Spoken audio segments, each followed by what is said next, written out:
Please welcome Folayemi Agbede, Special Assistant for Progress 2050, and Jose Antonio Vargas, Multimedia Journalist.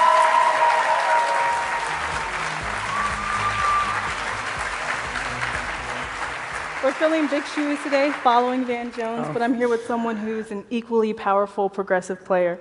This is Jose Antonio Vargas, a Pulitzer Prize-winning author, a journalist, who recently garnered the most coverage of his life by coming out as undocumented in the New York Times Magazine.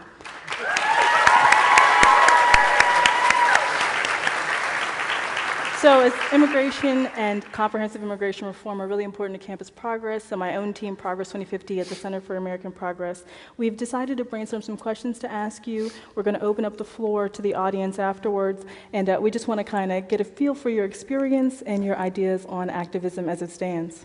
Okay? Great. So for those who don't know, can you contextualize a bit more of the video and tell us about your experience when saw you the video. First realized you were undocumented? First, thanks for having me here. I think I've gone to this event maybe 2 or 3 other times as a panelist or a speaker, or certainly not like this. So I came to this country from the Philippines when I was 12. Yeah, Filipino! Manny Pacquiao, yes. It wasn't until I was 16 when I went to the DMV, like most 16-year-olds, to get a driver's permit. I went to the DMV, and that's when I found out that I was undocumented. The woman at the DMV basically looked at my green card, and she flipped it around, and she said, it was fake. So that's when I found out. And my first instinct was to get rid of my accent. I had a very thick Filipino accent. And I'm saying this because I think we all know sometimes how we look down on people who have accents, because... And I hated that I felt like I needed to get rid of it, but I also knew the reality that, a Mexican accent and a Filipino accent is not sexy, right? Or a Chinese accent, for that matter. That's at least what people think. Yeah.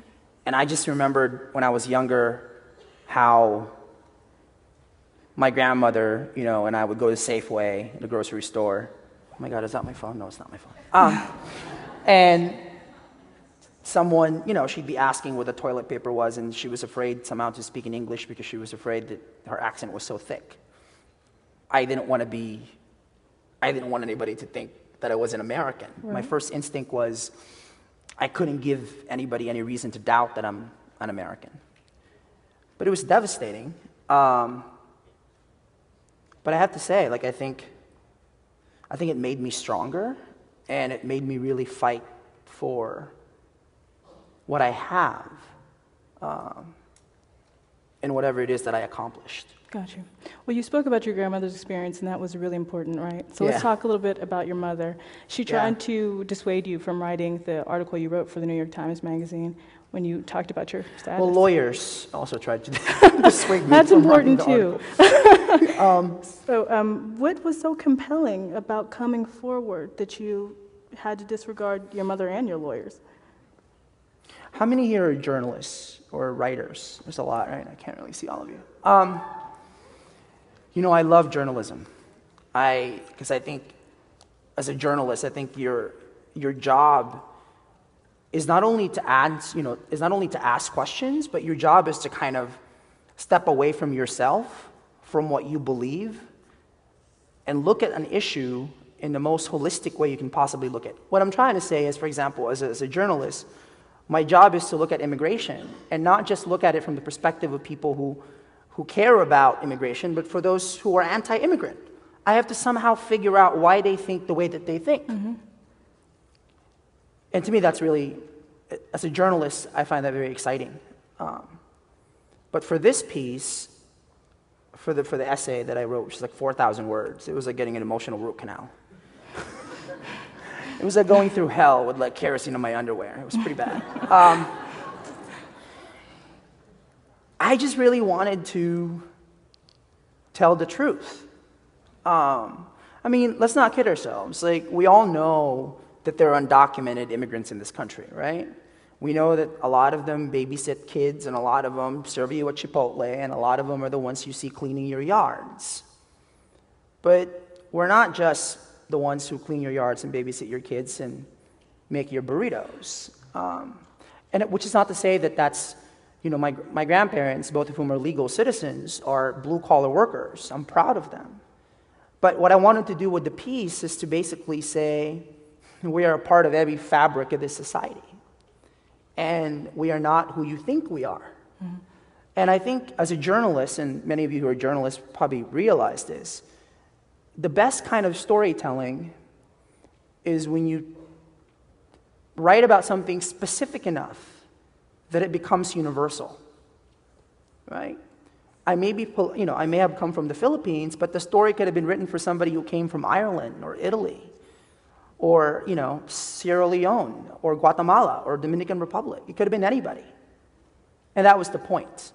And I wanted to write about the truth as far as I could, ascertain it. Mm-hmm. Got it. Thank you, Jose.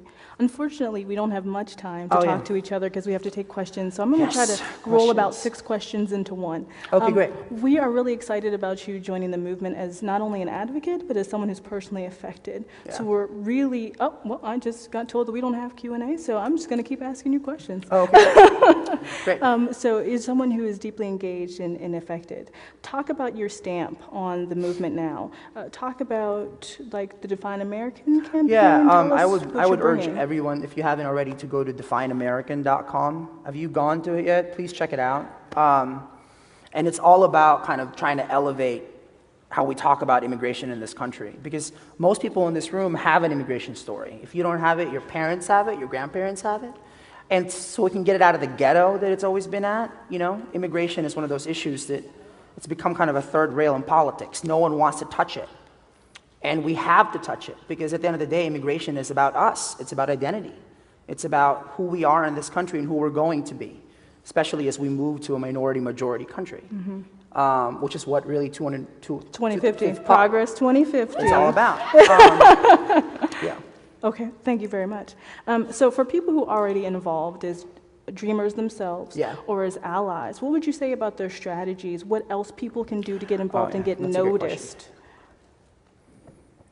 It's really, really important, I think, for this movement that you don't talk to people who already believe what you believe. Let me repeat that. That you don't talk to people who already believe what you believe. It's important that you try to engage people, the kind of people that, says a word like illegal to refer to people, right? I'm not illegal. I'm a human being. I'm not an alien from Mars, and I think you have to call those people out and you have to ask them why they use those words and why do they believe what they believe. I think that's the first thing to do, is to kind of engage with people and have an actual conversation, why they use the words that they use and why they believe what they believe. Because I think sometimes in progressive politics, it's so easy to kind of just get in your own little circle and talk amongst friends. That's the easy thing to do. The hard thing to do is to go out there and actually confront people and have a civil, engaging dialogue. And I hope that's what we can do with this campaign. And I hope for your generation, for your sake, that that's what you end up doing too. Oh, wonderful. Well, Jose Antonio, thank you so much for joining us today.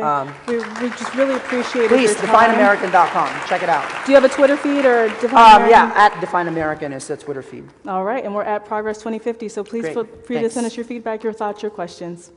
Great. Mr. Vargas, we have one question from the audience. Oh, great. Sorry about that.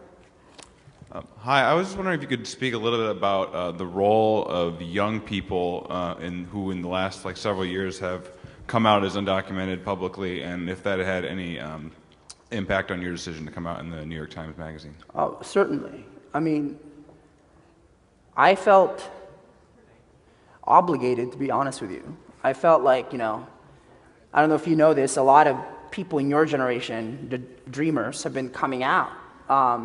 And really that has to do a lot with technology, right? You have blogging, you have people blog, people are tweeting about it, or putting it on their Facebook wall, coming out to their friends that they're undocumented. It's all a part of your generation. So certainly a lot of undocumented kids coming out really, in many ways, inspired me to do this. Because whatever it is that I'm going through, millions of other people are going through it. I've just been really lucky that I've been able to kind of keep moving forward. And that's really what we need to do with this debate, is to kind of keep pushing it. You know, in many ways, I think immigration is the other civil rights issue of your generation. It's same-sex marriage and it's immigration. And if you think about it, what are those two topics really about? It's about the evolving nature of American identity. It's about what an American is. So I think as we continue this conversation, it's important to kind of keep elevating it, that you don't get into the muck of just name calling and just Republican, Democrat, this or that. That's the easy way, right? I think that's probably it. Is there any other questions? Oh, there isn't. Thank you very much. Thanks. Thanks again. Thanks, everyone.